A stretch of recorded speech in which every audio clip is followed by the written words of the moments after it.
Hello, and welcome to This Spooky Dance, Episode 5. Yes, I am here with, as always, my proverbial sparring partner, Gabriel, who is officially a zombie today. How are you doing there, Gabriel? I'm doing okay now. I was a little bit zombified earlier. It's just for the record, it's 2:21 in the AM where I am. I couldn't sleep.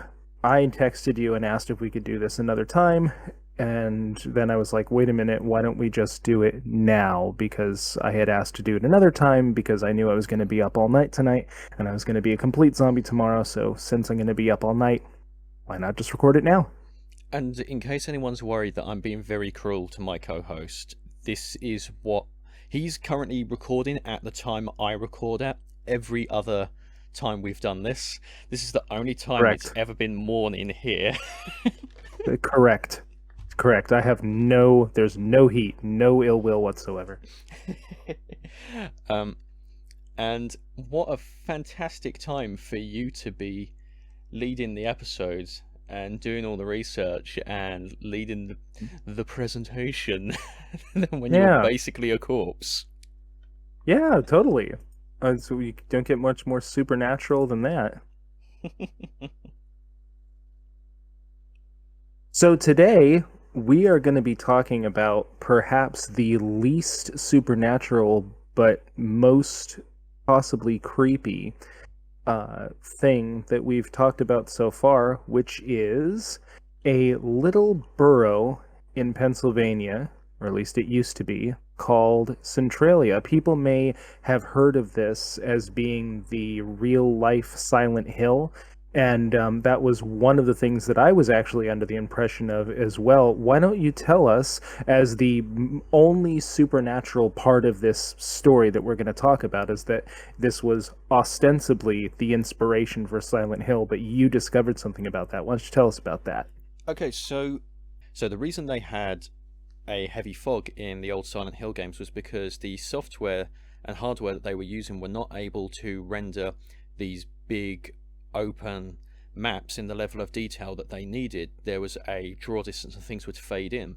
So they went, that looks really bad. Let's hide that behind a fog because that adds a creepy atmosphere, and also we can hide the game rendering the buildings as we approach. So it was done to help draw distance. It had nothing to do with Centralia. Where people get confused is that when the movie adaptation of the game came out, they made the decision to change it from a fog to kind of like an ash. And that is where the inspiration from Centralia came in, when the director of the movie went to Centralia to get a little bit of visual inspiration. But Silent Hill is not actually based on Centralia at all. In fact, it's not based on anything from Pennsylvania. Silent Hill is actually based on a town in California. See, I knew the part about the draw distance being a problem, then putting in the fog for the draw distance, that I knew, but I could have sworn, and I looked for this because I don't like being under misapprehensions. I could have sworn that the I don't know if he's called an art director, the person who came up with the look for the original Silent Hill game, mentioned that part of the reason that he came up with the fog was that he had heard about the story of Centralia, and that just did not happen. There's just no record of him talking about that. This is how legends start. Yeah, Because I could have sworn he said it. yeah, it's pretty.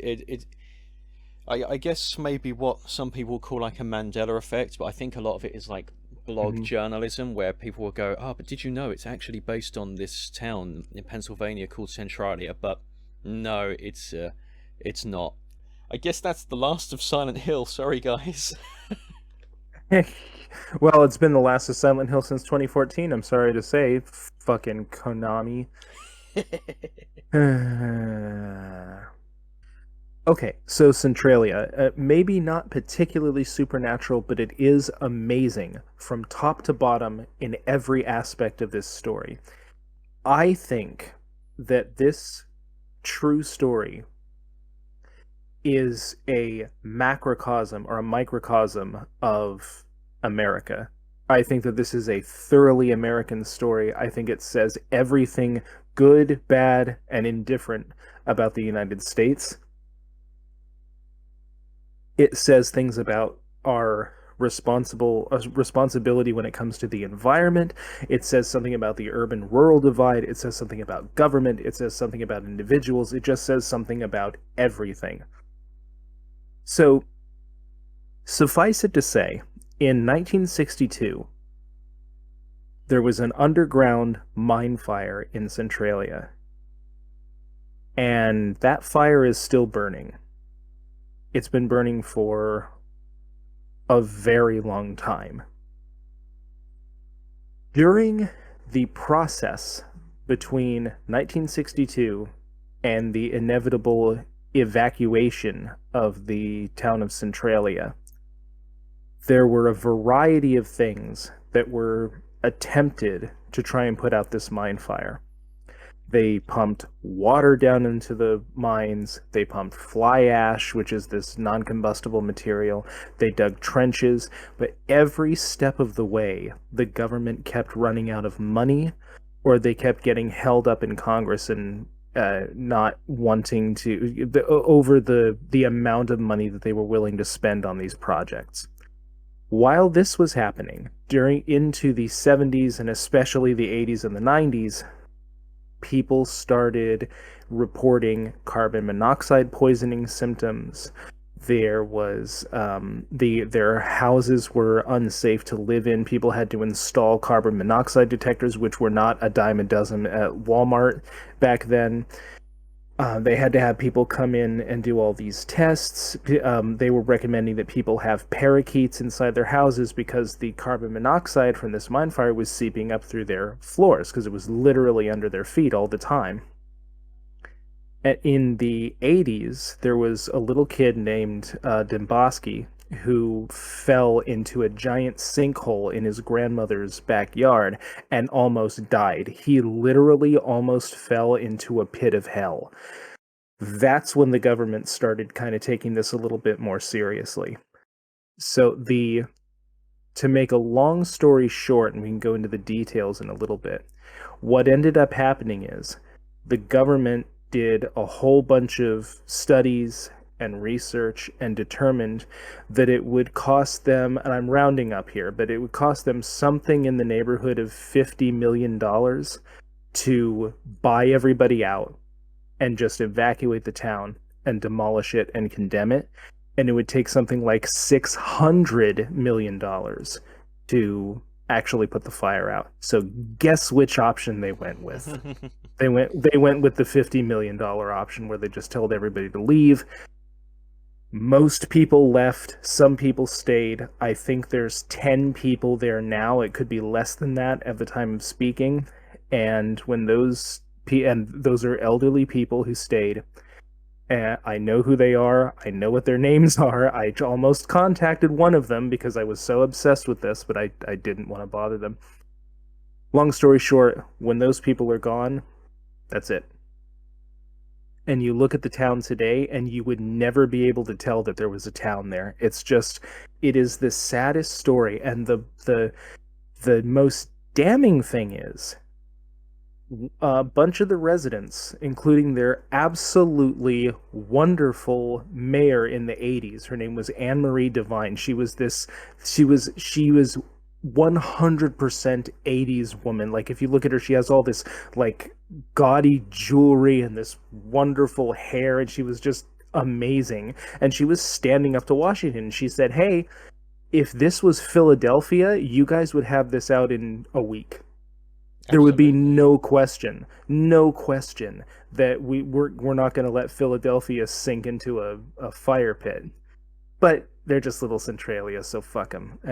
Makes me want to puke. The idea that you live there your whole life. You brought up family. It's a mining town, so there's this history there. There's there's these things, and you look at it now, and it looks like unbuilt upon plots of land.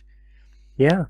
And the idea that basically, like, their poor mayor being the exact opposite of the mayor from Jaws, just being like, come on, no, listen, can you send the fire department already? Like, right. Get somebody in here to put this fucking thing out and quit dragging her heels, quit fucking around, act like we're Philadelphia, basically is what she said. Do you know at one point the mayor and every single person on that city council were women? Really? Yes, there was a 100% female leadership structure in that borough at one point. That's very unusual. Because the guy, yeah, it was just crazy, and this was in the 80s. This is it's just crazy and cool, but also very sad because I think about this a lot. I think about when my grandma died, the only significantly permanent home that I ever lived in was sold. Mm. I'll never see that house again. But I can drive by it and look at it. These people lost their whole town. There's literally nothing to go back to. And they lost it because of, I'm just going to say, negligence. Negligence on every part. Negligence on the part of the people who started the fire. Negligence on the part of the people who weren't being environmentally conscious. Negligence on the part of the government who allowed it to. Andrew, there was a town that was sinking into a pit of hell. They did the math, and at the end of doing the math, they just said fuck it and left it. It's still going on. like that kid who very nearly fell into that sinkhole, in pure, like, I can only imagine this kid was a character from the Goonies, because in pure luck, he fell and managed to grab hold of, I think it was a tree root. Yes. And managed to hang on, like, whoa, while his friend's like, I'll go get help. Like, I can only imagine he was a character from the Goonies or something like that. That unfathomable luck. And if not, he would have just gone straight. Oh, he would have been dead, absolutely. His name was Todd Demboski. He talked about that experience in this documentary, and what had happened after was his clothes were basically fused to him because of all the dirt and heat, and it's just crazy. Because that's something a bit of disturbing trivia for you here. So my very close friend is from South Africa, and his mum had a maid who would come in and do some cleaning and things like that, and normal housekeeping stuff. And she comes back one day, and she comes in, she's like traumatized, and she says, have you ever smelt burning flesh before? And my friend's mum is like, what on earth are you talking about? And she was like, go to the barn. Their neighbor's wife had set fire to her husband, and he had a blaze staggered his way into their shed, and they were having to remove before the ambulance team even got there. They were just trying to snip away and remove fabric from his body, because, as you say, because it fuses, because your skin melts. It fuses, like that. It was like a part of him that had to be removed. And you think, like, how long was that kid like hanging from this fucking root for? Because he's gonna take time for that kid. Like, what? Like, he's gonna take him like 2 minutes to run and grab literally anyone to come and help him. Like, 2 minutes there and back. All right, that's 2 minutes over an open flame. And doesn't sound like a lot, but you think, like, when you touch like your oven stove for like a second, and you're like, and your fingers are red. Yes. Like, no, thank you. So I got to ask, was there any discussion as to what, apart from the cost of putting the fire out, was it a case of like, if we try to do this, firefighters will die? kind of thing, or No, no, no, no, no. It was all about money. So what they would do was they would pump fly ash down there and it didn't put the fire out and they would say, "Oh fuck, we're out this many millions of dollars and now let's have another appropriations committee meeting." And while that meeting was going on, the fire was just spreading and just nothing was stopping it. And they would appropriate more money and they would go down there and dig a trench and, "Oh fuck, the trench didn't work. God damn it, there's a few more $1 million. Let's have another appropriations committee meeting," and on and on and on and on until it was just completely out of control underneath the town. Now, what I want to know is, why the hell was nobody saying something like, "What if this travels to neighboring Ashfield, which is the town next door?" How how was yeah. nobody trying to get this thing under control for the safety of other towns? I assume the mentality was just, yeah, it's just a bunch of hicks. It absolutely was. It absolutely was. And that's maybe my personal opinion, but I think it's backed up by the fact that if that had been Philadelphia, they would have done something about it. And the fact that they just didn't care enough. They just didn't care enough about those people, their homes, their livelihoods. The guy who starred, he was one of the last residents. They kicked him out in 2011 for fuck's sake. But he was in the documentary called I think it was called The Town That Was. And he built his grandparents' headstones out of material that he thought came as close to looking like anthracite coal as he could get. He built their headstones out of material made to look like anthracite coal. That's how vital that place was to those people. That's how much a part of their identity their work was, and the work that was limited to those kinds of regions. And just nobody had the nuts and nobody had the respect to go in there and fix the fucking problem. And nobody had the slightest bit of empathy for for what that place meant to those people. It's $50 million as opposed to 600. Yeah, just move them out. Fuck it. Just leave it.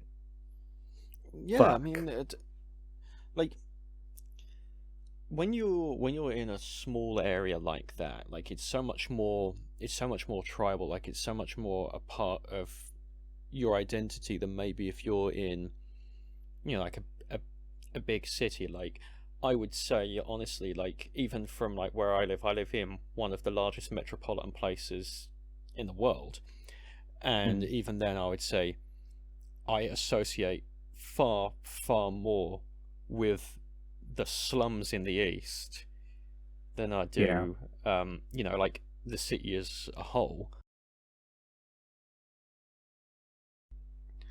So, that in my understanding at least, people who live in small towns in America don't tend to leave small towns in America. Um, they're expected to. They try to. They a lot of the time they're desperate to, and unfortunately, it's a situation where if you're from a small town in America and you're still there when you're in your like late 20s or whatever, you're like a fucking loser. Like there's even people in small towns kind of um there's a stigma attached to not leaving. Really, so I was completely wrong. Because like Mm. here it's the opposite. Like you get to move to a small town out in the countryside when you're filthy stinking rich and have retired. Ah, um, yeah, that might be true here. If you're older, you'll go to like someplace where you can buy a really big house for really cheap and there's a lower cost of living. I've heard that But Florida generally, is like Mhm. that. Loads of people go from America to like northern states in America go down to Florida when they retire. Yeah, yeah, yeah. Florida, that's like, yeah, it's where people go to die. That's God's basically the waiting room. reputation that they have. Yeah, God's waiting room, exactly. But it's strange because we have a lot of sentimentality towards small town values, or at least we say we do, and yet nobody wants to be the person who stays there. Maybe that's the ebb and flow, is that if you're born in a small town, you go out into the world and you go to the big city and you make your mark and then you come back. I don't know, maybe. Yeah. So do you think that's maybe that stigma is a little bit why Centralia was quite literally just left to burn? Absolutely. Oh, absolutely. I mean, those people were dollar signs to they were not literally but figuratively profit and loss statements on a ledger to the United States Congress. There was no thought whatsoever given to the sentimental attachment that any reasonable person would have to their town. Mm. So it's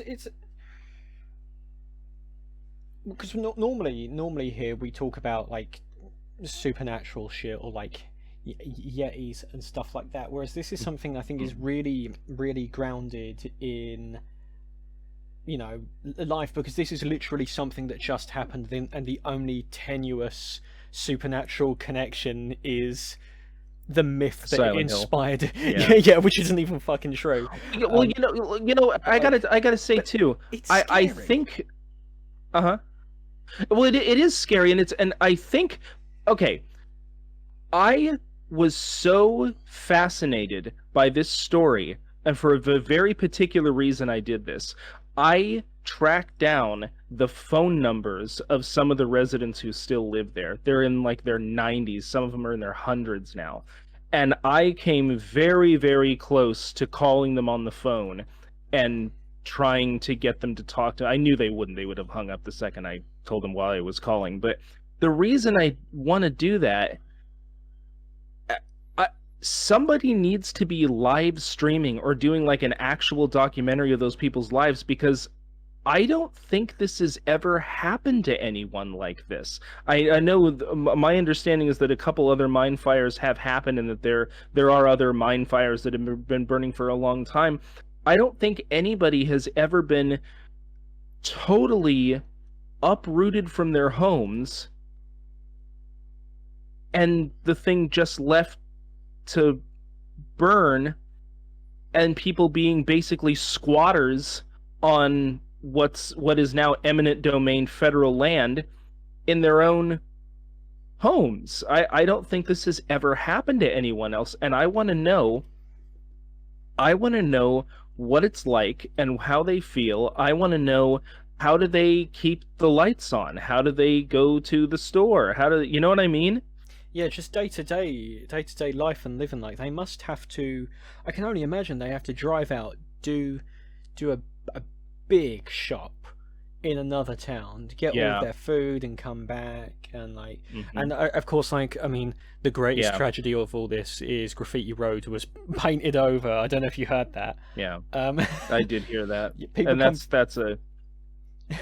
people come from miles around to scribble on the road, and they just like tarmac it over. Yeah, that's literally, what the fuck? Like, apparently why? It was because of coronavirus, but like I don't even think coronavirus is the biggest reason you shouldn't be in Centralia somehow. No shit. And like, that's destruction of art. Jesus. Well, when I was doing my own sort of general digging, I found out something really interesting, which is the smoke is now gone. The smoke being, like the smoke being really what makes this town so famous is the fact that you could walk about and there's smoke everywhere. Apparently now you can only see the smoke at a certain time of year, at a certain temperature, but the smoke is basically gone. It just kind of looks like a construction site now, but it's it's interesting. Would you go there? Yes. without hesitation, I would go there and I would try but I shouldn't, because if I went there, I would try to talk to the residents, and they do not want to talk to people. Oh, of course, because you think like, as well intentioned as you might be, you got to think there are like, they probably get at least 2 or 3 being stingy here, like messages like a month of people. Oh, and like... I would be intruding on their privacy, and like they there's man, they want to believe that there's a normality to this that there just isn't. They want to believe that that this is still a town, for God's sake. Yeah, it's like, looking at some of the pictures from this, which I will play over this for those people who, I assume you're watching this on YouTube, because that's the only place I'm posting them. Change your tab back over now and you'll be able to see these pictures. This is what we had before. We have like road with building, and then no road and no building. Yeah, like it's so interesting, because it doesn't even look like a ghost town, because the town isn't there. It's there. No, it's not a ghost town. It's no town.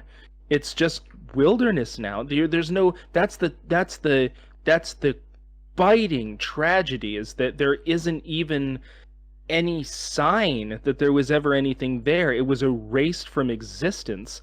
And to think that, like me, I don't